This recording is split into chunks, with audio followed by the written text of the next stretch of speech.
Hello, this is Grant Hughes of Grant Hughes Investigates on YouTube. Please hit that like button, share, and subscribe.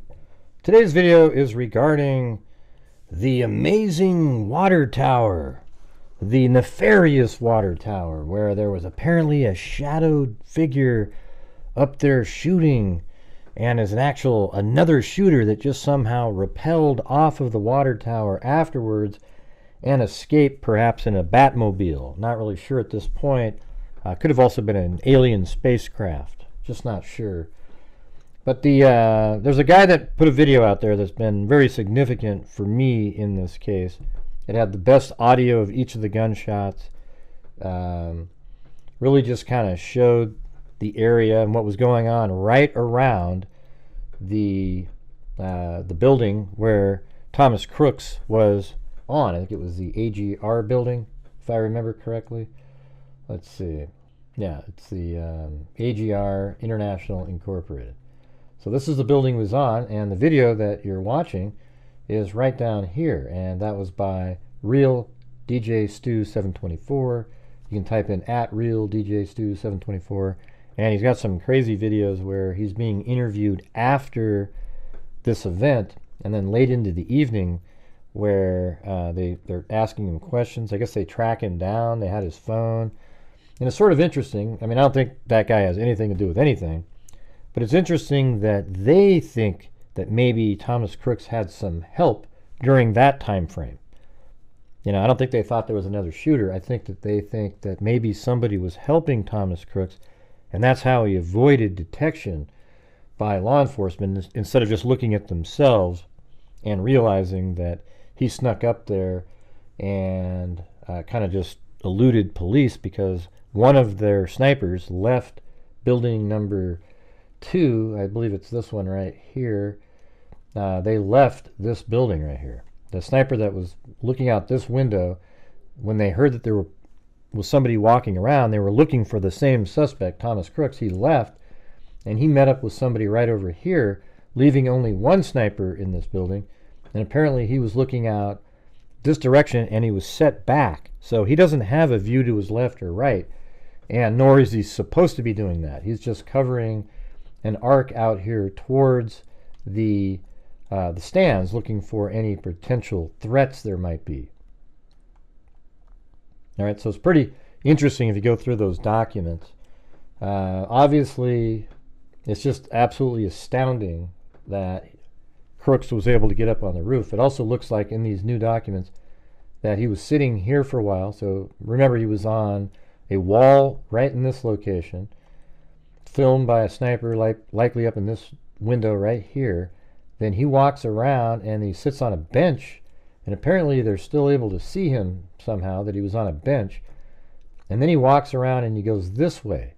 So is it in this area where he climbed up? You know, perhaps right over here. When you go down to Street View in this parking lot, you can see back in that area, did he climb up onto that, and then onto here, and then up these pipes and go onto the roof? You know, I can't see around. Let's see if we can go a little bit further. Oh, that's interesting. We can go around there. So maybe he went around and then back into that little kind of cove, I don't know what else you call it, but back in here and got up. And then we see him kind of running in this direction in that one video, so I don't know how to square that. I mean, I guess he could have climbed up and then went over here and hid behind this building really quick, like he made his way over here. But then wouldn't he be seen by people in these windows? So it seems like he would have wanted to stay over here. So maybe when he got up in this location, he went over in, you know, next to that building right there to try to get a better look, and then he darted back that way to the left. Maybe it's something like that. But let's take a look at this video by @Real DJ Stu 724, and you'll be able to see that there's absolutely not a soul on the water tower. Okay, and this is from close up. Now there's other videos out there that also talk about the water tower. Most of them are like, oh, you see that little figure, and it's just pixelation. When you zoom in on, you take a larger video and you zoom in, the quality of the image is drastically affected. Now, if you had, 4K or something higher, you could zoom in and still retain some quality. But when you're just using like 1080p or 720p and you zoom in on a water tower that's really tiny in the background, you get all kinds of artifacts and pixelation. So let's look at this right now, and I'll zoom in and you'll be able to see this. Watch. So this is at the Trump rally in the background. There's already people looking on the roof, on the ground, looking up for somebody on the roof at this point. Not easy. Because we have millions and millions of people that should be here. Dangerous people. Criminals. We have criminals. We have drug dealers. We have people that should not be here. Yeah, and see right there, you can see right up here, there isn't anybody.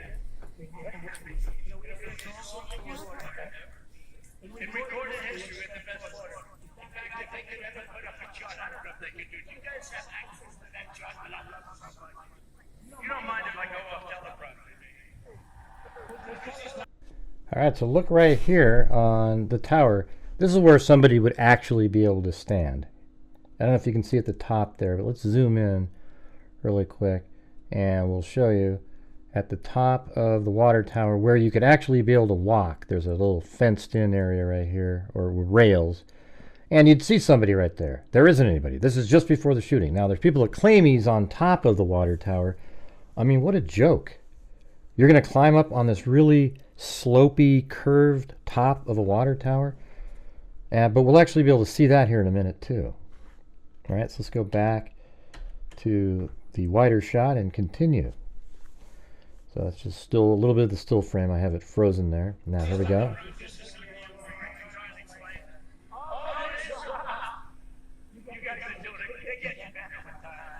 Here, let's boost up the audio on this really quick. Go to audio gain, maybe add like 10. All right, here we go. Take a look at that chart. Take a look at the arrow at the bottom. See the big red arrow, right? So that's what I'm talking about. That's the lowest point, and that comes right from the government services. Comes right out of Border Patrol. There's a water tower again. Take a look at it. So that arrow is the lowest. And look, now it pans up to the top there. And there's absolutely nobody up there. And we're right before the shooting at this point. So if I zoom in and pan up, now you're going to claim that that's something, but that's just a shadow from this pole here, right on the building. This isn't a person either.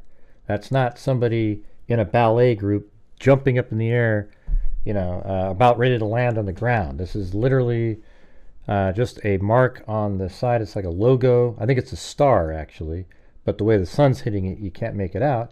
And there's absolutely nobody up here. Now, who in the hell would climb up there? How would you get up on top like that?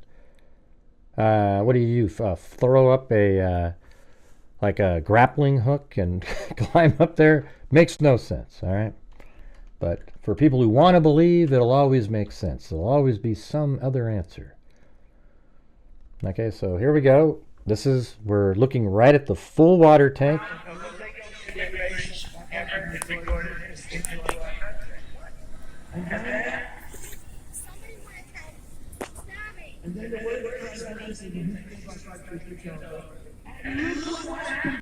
And look, now we see it again. And now this is right before the shooting, like literally like 8-10 seconds before. And there it is again, the logo up there, some wording. That's not a person right there. That's just a shadow. There isn't a soul on top of that water tower. Let's get back out to the wide shot. Make yourself small, bro. I don't know what's going on.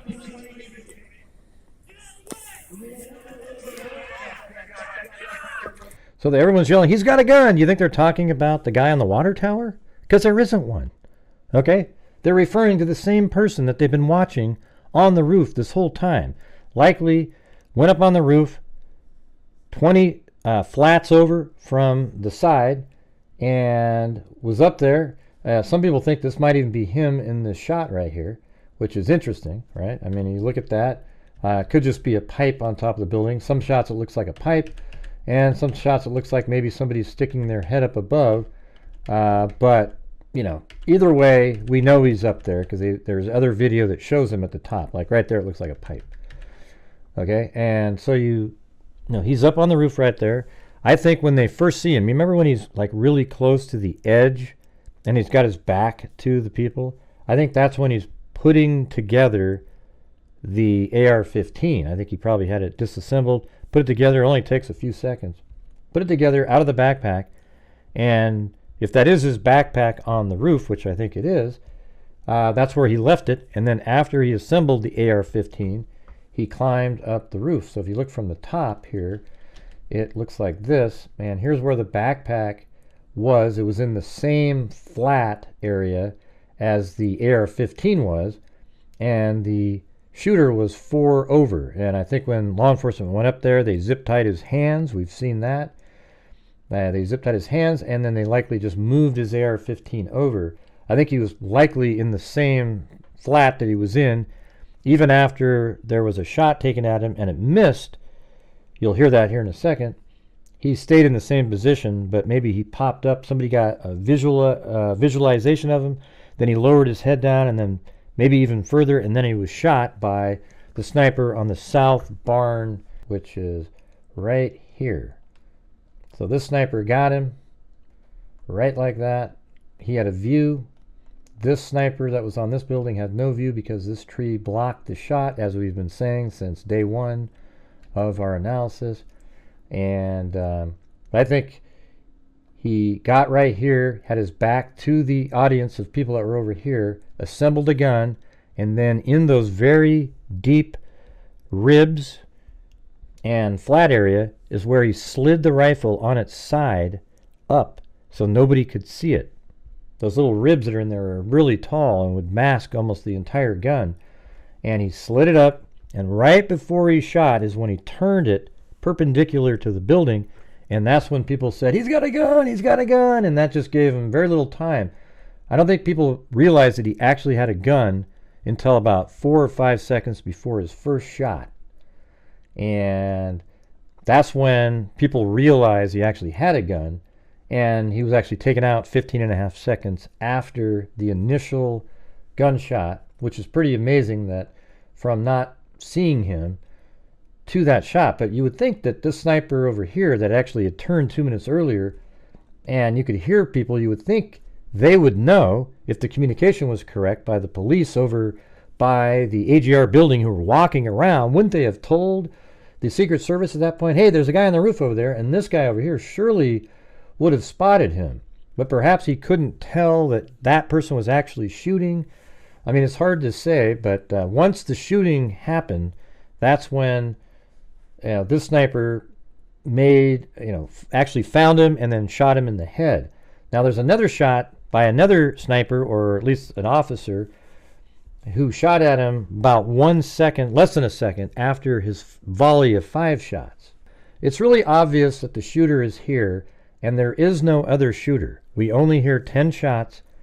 The first 8 absolutely come from the AR-15 that Thomas Crooks brought onto the roof, and then there was another shot by perhaps another sniper, and we know that the final shot came from the southern roof. But don't you think it's amazing that in all of these press conferences and hearings that they never clear this stuff up?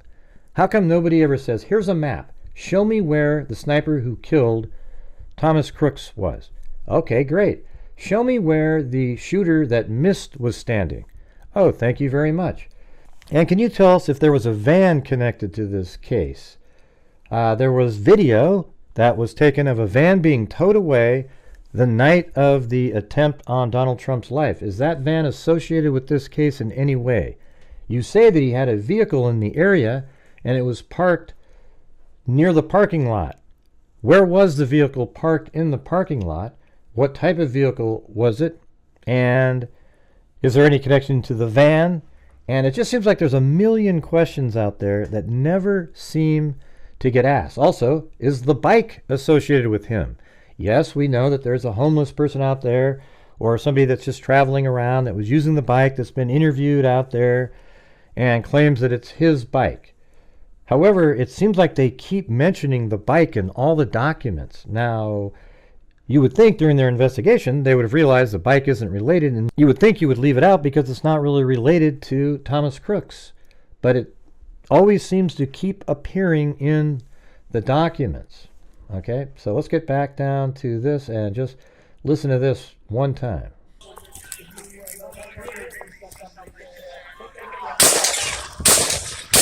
So that's 1, 2, 3. And guess what? This guy has the absolute best audio because the bullets go right over his head. And I think this next shot after the 5 more, so it goes 1, 2, 3, and then 1, 2, 3, 4, 5, 6. So that 6th shot after in that volley of 5, so it's actually the 9th total shot. It is, I think that is actually a bullet, just my layman's opinion. I think that bullet, the reason it sounds sort of tinny is because it hits the roof of the AGR building.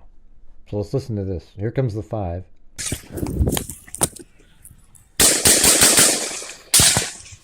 So you hear that last one? I think that one actually hit the roof of the building.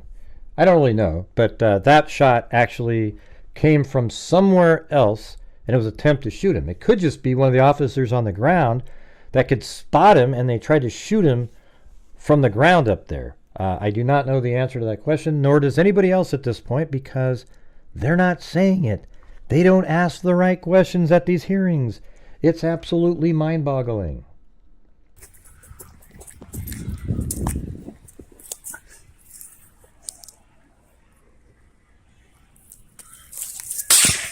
And there is the shot from the southern barn that took out Thomas Crooks 15.5 seconds after his initial shot.